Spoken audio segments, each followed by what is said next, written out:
in 2017, I was living in North Carolina and practicing law there. And my grandfather, who lived in Griffin, Georgia, had a fall. And my aunt was there visiting him. He was 94 at the time. And she wasn't sure what had happened exactly because she wasn't in the room with him when he fell. But he either had a stroke, a mini stroke, and that caused him to fall, or he fell and hit his head, which caused him to have a stroke. But in any case, he had some sort of a stroke. And after that, he had a lot of trouble getting around.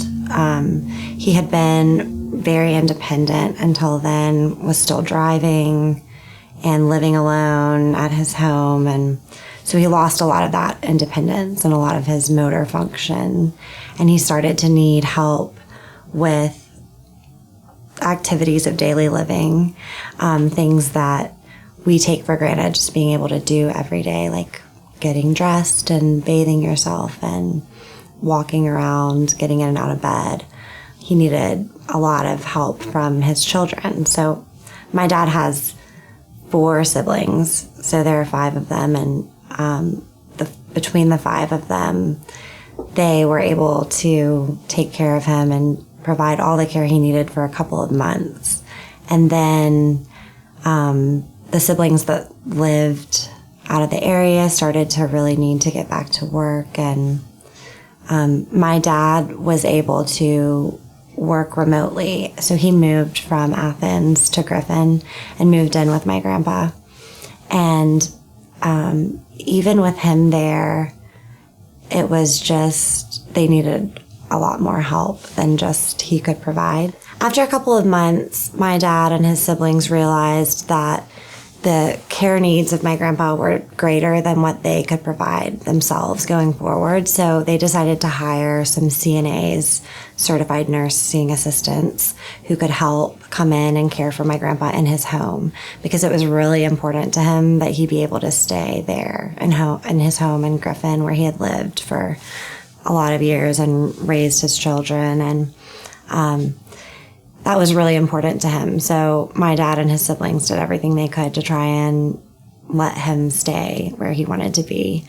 They had CNAs who were coming in. They had one there around the clock, so they worked in 3 shifts. And the cost of that care added up to about $15,000 a month, which comes to $180,000 a year. And that's just for the nurses that were coming in to care for him.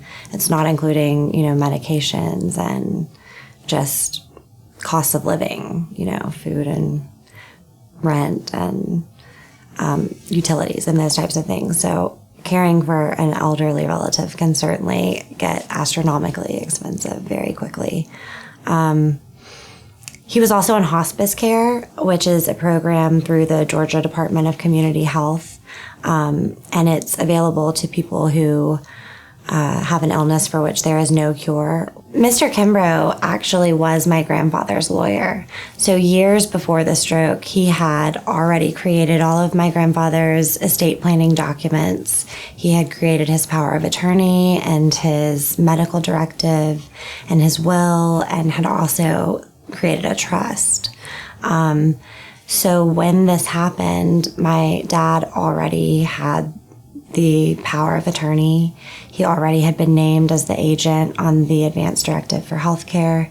So he had the power and the tools at that time to make financial decisions and medical decisions on my grandfather's behalf, because years earlier, following Mr. Kimbrough's advice, my grandfather had given my dad the power to make those decisions for him when the time came that he was no longer able to make them for himself.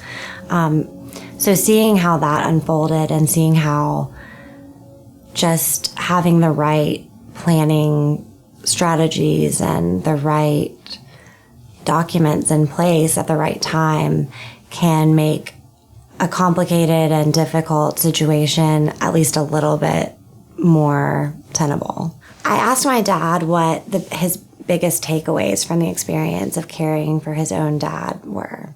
And the first thing he said to me was that since in my grandpa's case, he really, really wanted to stay at home, that it was difficult, but that it was incredibly fulfilling for him to be able to stay home with his dad and allow him to be in the environment where he wanted to be, where he felt most comfortable. It was really, really fulfilling and meaningful for my dad to be able to support his own dad in those last months of his life.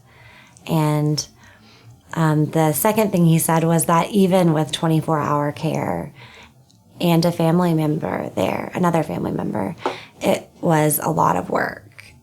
So if the elder is at all amenable to the idea of moving into a community, that may be the best thing, not only for the elder, because they have a lot more opportunities to socialize with other people their own age, but it may be the best thing for the family too.